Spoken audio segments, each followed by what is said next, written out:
ବା 5 ମାସ ହେଲା ପାଉନୁ ଭତ୍ତା ପଇସା ଆମେ କେମିତି ଚଳିବୁ ବାବା।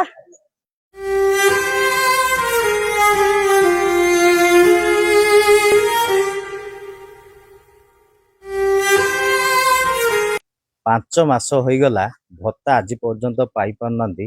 ଯେଉଁମାନେ ରହିଛନ୍ତି ବାର୍ଦ୍ଧକ୍ୟ ଭତ୍ତା ପାଇବା ପ୍ରକୃତ ହିତାଧିକାରୀ ବା ଯାହାକୁ କହିବା ଆମେ ଯୋଗ୍ୟ ବୋଲି, ସେମାନଙ୍କୁ ଆଜି 5 ମାସ ହୋଇଗଲା ଭତ୍ତା ପାଉନାହାନ୍ତି ଏବଂ ବାରମ୍ବାର ଅଭିଯୋଗ କରୁଛନ୍ତି, ସରପଞ୍ଚ ପାଖରେ କରୁଛନ୍ତି, ବିଡିଓ ପାଖରେ କରୁଛନ୍ତି, କିନ୍ତୁ ଭତ୍ତା ଆଜି ପର୍ଯ୍ୟନ୍ତ ପହଞ୍ଚି ପାରୁନି। ଏ 5 ବର୍ଷ ହେଲା ଯେଉଁମାନେ ଭତ୍ତାକୁ ଭରସା କରି ମେଡିସିନ ପତ୍ର ସାମାନ୍ୟରେ ଯେତେବେଳେ ଦରକାର ହେଉଥିଲା ସେମାନେ ଭତ୍ତା ପଇସାରୁ ସେମାନେ ଚିକିତ୍ସା ହେଉଥିଲେ କିମ୍ବା ଚଳୁଥିଲେ, କିନ୍ତୁ ଆଜି ଏ ପର୍ଯ୍ୟନ୍ତ 5 ମାସ ବିତିଯିବ ମଧ୍ୟ ଭତ୍ତା ଟଙ୍କା ପହଞ୍ଚି ପାରୁନାହିଁ। ଆସନ୍ତୁ ସିଧାସଳଖ ପଚାରିବା ଏଇଭଳି ଯେଉଁ ଘଟଣା ଘଟିଛି 5 ମାସ ହେଲା ପାଇନାହାନ୍ତି।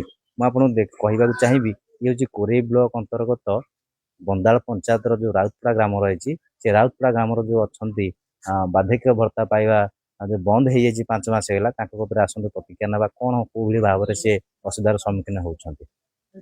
ଆପଣ ନାଁଟା କହିବେ? ରାଜେଶ୍ୱରୀ ପଣ୍ଡା। କଣ ହେଇଛି ଆପଣ କଣ କହିବେ? ଭତ୍ତା ତ ପାଇନି, ଅସୁବିଧାରୁ ଦଉନାହାନ୍ତି, ଏଇଭଳିଆ ମେଡିସିନ ଫେଡିସିନ ଖାଇବା ପାଇଁ ଅସୁବିଧା ହଉଛି। ଆଉ କଣ କରିବି, ଆଉ ସ୍ୱାମୀ ତ ଏଇଭଳିଆ ରୋଗା। କଣ କହିବେ ଯେ କେତେ ମାସ ହେଲା ଆପଣ ଭତ୍ତା ପାଇନାହାନ୍ତି ଏବଂ କହୁଥିଲେ ଯେ ଆପ୍ଲାଏ କଲେଣି 3 ବର୍ଷ ହେଇଗଲାଣି କିନ୍ତୁ ତାଙ୍କୁ ଭତ୍ତାରେ ସାମିଲ କରାଯାଉନାହିଁ, ଯାହା ସିଏ ବାରମ୍ବାର ଦ୍ୱାରସ୍ଥ ହେଉଛନ୍ତି, ସରପଞ୍ଚକୁ ଜଣାଉଛନ୍ତି ଏବଂ ଅନଲାଇନ ଆବେଦନ କରୁଛନ୍ତି, କିନ୍ତୁ ତାଙ୍କୁ ଭତ୍ତା ଆଜି ପର୍ଯ୍ୟନ୍ତ ପ୍ରଥମ ଭାବେ ମିଳିପାରି ନାହିଁ। ଆସନ୍ତୁ ପଚାରିବା ଆଉ ଯେ ମାଉସୀ ରହିଛନ୍ତି, ସିଏ 5 ମାସ ହେଇଗଲାଣି ବୋଲି ଅଭିଯୋଗ କରୁଥିଲେ ଭତ୍ତା ପାଇନାହାନ୍ତି, ତାପରେ କଣ କହିବେ? ଆପଣ ନାଁଟା କହିବେ? କଣ କହିବେ ଭତ୍ତା ଆପଣ ପାଇନାହାନ୍ତି? ନା ବା 5 ମାସ ହେଇଗଲା ବାପା ଭତ୍ତା ନାହିଁ, ଏଇ ଦବାର ନାହିଁ। ଆଉ ମୋର ହଇରାଣ, ଔଷଧ ଟିକେ ଖାଇବାକୁ ଟିକେ ହଉଛି, ଯାଇକି ଝିଅ ଏଠି କେତେ ଦିନରେ ଟିକେ ଔଷଧ ଏମିତି ହଉଛି ବାପା ହଇରାଣ।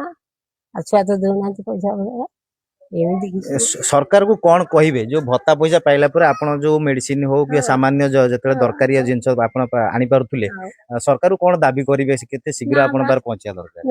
ହଁ ବା କଣ ଦାବି ଦେ, ଆମକୁ ଯଦି ଦୟା କରିବେ ଦେବେ। ଆମେ ଏମିତି ହଇରାଣ ହଉଛୁ, ଦ୍ୱାର ହଉଛୁ, କଣ କରିବୁ? ଆଉ ପଇସା ଟେ ପାଉନୁ, ତମକୁ ଅନେଇକି ରହିଥିଲୁ, ତମକୁ ଅନେଇଛୁ, ଆମେ ଦେଲେ ଆମେ ଖାଇମୁ କି ଚଳିବୁ, ଏଇଆ। ଅନ୍ନପୂର୍ଣ୍ଣା ଖାଉ କେମିତି ଆମେ ପାଇନୁ, 4 ଦିନ ଭିତରେ ଆମେ 5 ମାସର ପଇସା ପାଇନେ ଆମେ ସେଇଟା ଟିକେ ଚଳୁଛୁ।